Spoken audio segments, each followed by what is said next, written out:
Hi అండి. చేపలు తిని చాలా రోజులయిందండి. ఈరోజు చేపలైతే తీసుకున్నాను. దీంతో ఈరోజు కొంచెం డిఫరెంట్‌గా ప్రిపేర్ చేశానండి. చాలా బావుంది. నచ్చితే ఒకసారి మీరు ట్రై చేయండి.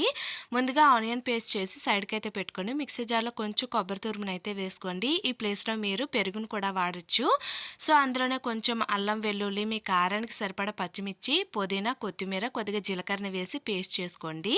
ఇలా ప్యాన్‌లో ఆయిల్ వేడెక్కిన తర్వాత జీలకర్ర, కరివేపాకు వేగించుకొని ఆనియన్ పేస్ట్ వేసి పచ్చివాసన పోయాక మిక్సీ పట్టుకున్న గ్రీన్ పేస్ట్‌ని కూడా వేసేసుకొని దగ్గరికయ్యేంత వరకు ఉడికించుకోండి. ఇలా దగ్గరికయ్యాక కొంచెము చింతపండు రసాన్నయితే వేసుకొని తగినంత సాల్టు, ధనియాల పొడి, గరం మసాలా, జీలకర్ర పొడిని కూడా వేసుకొని అందులోనే చేపలు కూడా వేసేసి మూత పెట్టేసి దగ్గరికయ్యేంత వరకు ఇలా ఉడికించుకుంటే సరిపోతుందండి. ఇలా ఆయిల్ పైకొచ్చిన తర్వాత స్టవ్ ఆఫ్ చేసుకొని వేడివేడిగా ఉన్నప్పుడే ఆనియన్‌తో ఒక్కసారి ట్రై చేయండి. చాలా బావుంటుంది.